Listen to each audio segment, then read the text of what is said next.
Students, आज का जो हमारा लेक्चर है वो सफ़ाइलम टेरोप्सिटा की क्लास फेलिसीनी का मेंबर है एडिएंटम। इसको भी हमने लाइफ साइकिल या ऑल्टरनेशन ऑफ जनरेशन को डिस्कस करना है। तो पिछले भी लेक्चर्स में हमने एडिएंटम की के मतलब कुछ बेसिक इन्फॉर्मेशन मैंने शेयर की थी आपसे, और इसको मेडन हेयर फर्न भी कहते हैं। तो मेडन हेयर फर्न करने की वजह यह है कि साइंटिस्ट ने ऑब्जर्व किया कि इसकी जो ये जो ब्रांचेज़ और ये मेन स्टेम है ना, ये थ्रेड लाइक होता है, डार्किश ब्राउनिश ब्लैक होता है और शाइनी होता है। तो पहली लुक में देखने से ऐसे लगता है कि जैसे किसी मेडन का लंबा सा बाल हो। तो इस रिजेम्बलेंस की वजह से एक वजह ये है, और दूसरी इसकी एक वजह ये है, ग्रीक वर्ड है एडियंटोस। एडियंटोस का मतलब होता है अनवेटेड, गीला ना होना। तो बेसिक वजह ये है कि ये जब पानी के अंदर होता है तो इसके प्लांट के ऊपर जो एपिथेलियम है उसको इस तरह से बनाया गया है अल्लाह ताला की तरफ से कि वो पानी के अंदर रहने के बावजूद वेट नहीं होता, ख़राब भी नहीं होता। तो ये इसके नामों की वजह हो गई। अब इसमें हम जो इन्फॉर्मेशन दे रहे हैं वो ये है कि ये हेट्रोमॉर्फिक है। हेट्रोमॉर्फिक ये है कि इसमें दो किस्म के आपको जनरेशंस मिलेंगी, स्पोरोफाइट और गेमेटोफाइट, और दोनों एक दूसरे से स्ट्रक्चरली और फंक्शनली बिल्कुल डिफरेंट होती हैं। ठीक है, और इसमें यह है कि दोनों ही इंडिपेंडेंट भी होती हैं। अब हम इसकी लाइफ साइकिल को डिस्कस करना शुरू करें। बाकी अगर आपने डिटेल इसकी लेनी है कि ये क्या है, कहाँ रहता है, हैबिटेट वगैरह, तो वो आप पिछला टेरोप्सिटा की वीडियो को अगर आप निकाल के सुनेंगे तो आपको सारी इन्फॉर्मेशन मिल जाएगी उसकी। यहाँ से इसका प्रोथैलस से स्टार्ट होता है। इसका जो गेमेटोफाइट है उसको प्रोथैलस कहा जाता है। और ये मैं आपको एक बता दूँ कि इसका शेप जो होती है हार्ट लाइक होती है। ठीक है, जब आप हार्ट को पेपर पे ड्रॉ करते हैं तो आप वो साइंटिफिक शक्ल नहीं उसकी बना रहे होते, डायग्राम बना रहे होते, तो उसको हम इस तरह की हार्ट शेप शक्ल देते हैं।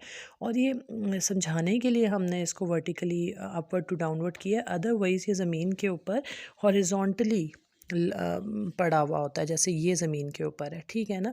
तो इसका ये जो ये कोना वाली हार्ट वाली जगह है, ये इसका जो है पोस्टीरियर एंड है, और ये जो नीचे वाला आपको साइड पे नज़र आ रहा है ये इसका इंटीरियर एंड है। ठीक हो गया। ये जो आपकी इसको सेंटर में ये जो अंदर ग्रूव सी आपको नज़र आ रही है ना, this is called the apical notch. ये जो अंदर की तरफ फोल्ड हुई हुई है और नीचे आपको एक डॉट सा नज़र आ रहा है, ये जो ग्रूव या ये जो बेंट है इसका हार्ट की जगह का, तो इसको एपिकल नॉच कहते हैं। ये वो जगह है जहाँ से स्पोरोफाइट यानी प्लांट ने ग्रो करके निकलना है, लाइक दिस। ये देख रहे हैं आप, ये इधर से ग्रो करके बाहर निकलेगा। और ये जो डॉट है ये इसका आर्चिगोनियम है, जिसके अंदर से आपको यानी फीमेल पार्ट है इसका।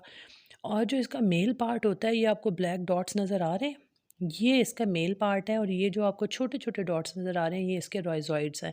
सिंगल सेल है, इस वजह से मैंने एक एक सेल की आपको लड़ी सी मोतियों की बीड से बनाए हुए हैं। तो ये क्योंकि ये राइजॉइड्स बहुत थिन होते हैं, सिंगल सेल्ड होते हैं, इस वजह से मैंने एक एक सेल की ये बनाई हुई आपको दिखाई है। क्लोजली मैं आपको दिखा दूँ तो ये ज़्यादा डार्क स्पॉट जो है ये एंथीडियम यानी मेल पार्ट है, और ये राइजॉइड्स के अंदर ही अवेलेबल होता है। ठीक हो गया। ये जो प्रोथैलस है इसकी थिकनेस हर तरफ से बराबर नहीं होती। ये एजेस से ये पतला होता है, सेंटर से ये मोटा होता है। आप ये समझें जैसे छोटा सा एक कुशन नहीं है, कुशन की तरह का इसकी शेप होती है। लेकिन कुशन तो इक्वल हो सकता है ना हर तरफ से, तो लेकिन ये ऐसा कुशन है जो सेंटर से मोटा और किनारों से पतला है। और इसकी जो थिकनेस है वो मुख्तलिफ़ जगह पे वेरी कर रही है, और इसमें मैक्सिमम जो थिकनेस हमें नज़र आती है ना वो 8 मिलीमीटर्स तक चली जाती है। ठीक हो गया। तो ये भी आपका ऑब्जेक्टिव बन सकता है। इसलिए हम इसको, इसकी जो शेप कुशन लाइक है या बाहर की तरफ निकली है, इसको बाय कॉन्वेक्स शेप भी कहते हैं। कॉन्वेक्स लेंस जो होते हैं वो बाहर की तरफ निकले हुए होते हैं, जैसे हमारी आँख का लेंस है ये बाहर की तरफ उभरा हुआ है, तो ये भी दोनों तरफ से बाहर की तरफ उभरा हुआ होगा। अब मैंने ये बता दिया कि यार मेल फीमेल पार्ट ये ऊपर है और मेल पार्ट इसके अंदर मौजूद है। मेल पार्ट को अगर आप देखें इस डायग्राम में देखें तो ये सिंगल सेल्ड इसकी आउटर कवरिंग होगी, और बीच में ये जो आपको नज़र आ रहे हैं ये स्पर्म्स हैं, राइजोइड्स हैं, एंथ्रॉइड्स हैं एंथ्रोजॉइड्स। और ये मल्टी सीलिएटेड होते हैं, क्योंकि इसने पानी में रहना है तो ये सीलिया की हेल्प की वजह से, विद द हेल्प ऑफ सीलिया ये मूव करते हैं पानी में, और अपनी जो है जाके फीमेल पार्ट के अंदर एंटर होते हैं और वहाँ पे जाइगोट फॉर्म फॉर्म करते हैं। अब अगर हम ये फीमेल पार्ट का बड़ा व्यू करके देखें तो ये डबल लेयर्ड होती है। इसके बाहर वाला जो पार्ट होता है उसको वेंटर कहते हैं। वेंटर जो है वो प्रोटेक्ट करता है इनर पार्ट को या एग को। और ये जो नेक लाइन आपको नज़र आ रही है, ये इसमें से एग निकल के बाहर आते हैं और फिर ये दोनों फ्यूज़ होते हैं। ठीक हो गया। जब इन दोनों में से एंथ्रीडियम में से एंथेरोजॉइड एंथ्रॉइड्स और यहाँ से एग निकलेगा तो ये डबल डिप्लॉयड जाइगोट बनाएंगे। फ्यूज़ होने के बाद जाइगोट मल्टी माइटोसिस के प्रोसेस से गुजरेगा और डिप्लॉयड एम्ब्रियो बनाएगा।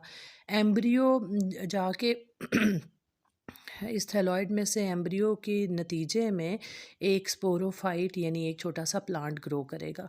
उस प्लांट की शेप हम पहले भी डिस्कस कर चुके हैं। वो आपको पता है कि नीचे राइजोम होता है, जो अंडरग्राउंड स्टेम है, उसमें से राइजोइड्स निकलते हैं। इसको एडवेंटिशियस रूट्स भी कहा जाता है। और ये जो पतला सा तना है, ये बिल्कुल थ्रेड लाइक होता है, डार्किश ब्राउनिश ब्लैक होता है, शाइनी होता है। और कहीं कहीं किसी किसी केस में इसके ऊपर छोटे छोटे सॉफ्ट से बाल भी हो सकते हैं। ये जो आपको मेन स्ट्रक्चर से लाइनें नज़र आ रही हैं ना बाहर की तरफ धागे, ये स्टाइप कहलाती हैं, यानी मेन ब्रांचेस निकल रही हैं स्टेम की। और ये जो ब्रांचेस जो पत्तों के अंदर से गुजर के इसके साथ जुड़ी हुई हैं, इनको रैचेस कहा जाता है। तो रैचेस पे भी और स्टाइप पे भी और स्टेम पे भी कभी कभी लाइट सॉफ्ट से बाल बाल मौजूद हो सकते हैं।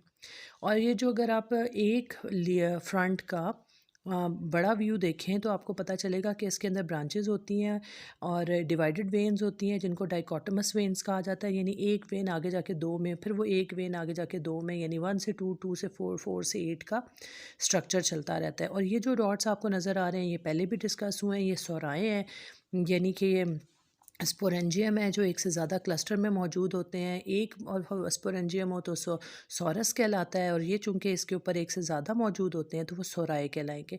अब हम एक जो है स्पोरेंजियम का स्ट्रक्चर देखें। कल मैंने पिछले लेक्चर में बहुत डिटेल से इसको समझाया था कि आउटर लेयर इसकी स्पोरेंजियम की होती है। इसमें दो किस्म के सेल्स, दो किस्म के पार्ट्स में इसको डिवाइड किया जाता है। एक माउथ का पार्ट होता है जिसको स्टोमियम कहा जाता है। ये सेल्स थिन सेल्स होते हैं और ये कॉन्ट्रैक्टेबल होते हैं। इसमें कॉन्ट्रैक्शंस नॉन कॉन्ट्रैक्टेबल होते हैं, इनमें कॉन्ट्रैक्शंस नहीं हो सकती। और ये पूरे स्ट्रक्चर का 1/4 पार्ट होता है। ये जो आपको दूसरी रिंग सा नज़र आ रहा है, इसको एनस या एन्यूलस कहा जाता है। ये कॉन्ट्रैक्टेबल होते हैं क्योंकि जब ये खुश्क मौसम होगा तो ये पीछे की तरफ सिकुड़ेगा और इसका मुंह फट जाएगा इस तरह से।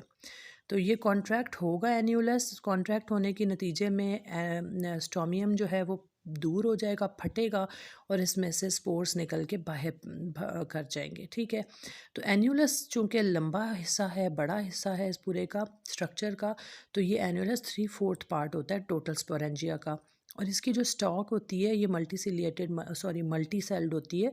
आपको ये सेल्स के मैंने आपको निशान बना के दिखाए हुए भी हैं। एक स्पोरेंजिया जब फटता है तो उसमें से हेप्लॉइड यानी एन नंबर जो है स्पोर्स निकलते हैं। अब देखें 2n से वो n में कन्वर्ट हो गया और n से ही आगे इसने जाकर जो है ये प्रोथेलस फॉर्म करना है। तो अब और वो भी हेप्लॉइड होगा, n नंबर होगा उसका, 2n नहीं होगा। और ये मोनेशियस होता है। मोनेशियस का मतलब है, ये जो प्रोथेलस है, मोनेशियस का मतलब है बायसेक्सुअल। ये मेल पार्ट भी इसी के अंदर है, फीमेल पार्ट भी इसी के अंदर। ये भी आपको मैंने दोनों दिखाए हुए भी थे। तो इस तरह से लाइफ साइकिल ऑफ एडिएंटम कंप्लीट हो जाता है। और इसमें एडिएंटम को हम अगर स्टडी करें तो हमारे लिए एक बेस्ट एग्जांपल होती है ऑल्टरनेशन ऑफ जनरेशन को डिस्कस करने में कि कैसे हिप्लॉइड से डिप्लॉइड और डिप्लॉइड से हिप्लॉइड में कन्वर्जन हो रही होती है।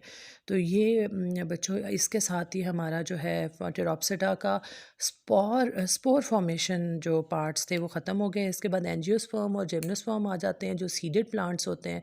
तो अब जो है हमारा जो अगले लेक्चर्स हो सकते हैं वो एंजियोस्पर्म पे होंगे, जो नेकेड सीडेड हैं जिनमें पाइन ट्रीज़ और ये सारे आ जाते हैं। और दूसरा जिम्नोस्पर्म होगा जो जिसके अंदर एक में सीडेड नेकेड है और एक में इनक्लोज्ड है, एक कलरफुल है और एक नॉन कलरफुल है। तो वो यहाँ तक हमारे स्पोर फॉर्मेशन प्लांट्स थे सारे। ओके बेटा, आई होप आपको समझ आ गया होगा। और अगर कोई चीज़ आपको नहीं समझ आई, कुछ मेन टर्मिनोलॉजीज़ थी वो मैंने पिछले लेक्चर्स में बहुत डिटेल में डिस्कस की हुई हैं। तो आप पिछले लेक्चर को जो टेरोप्सिटा का है वो उसको आप खोलें तो आपको formation of sporangia, structure of sporangia, false indusium, ये सोराए, एन्यूलस, टोमियम, हर चीज़ को मैंने उसमें डिटेल से डिस्कस करके बताया हुआ है। ओके बेटा, थैंक यू।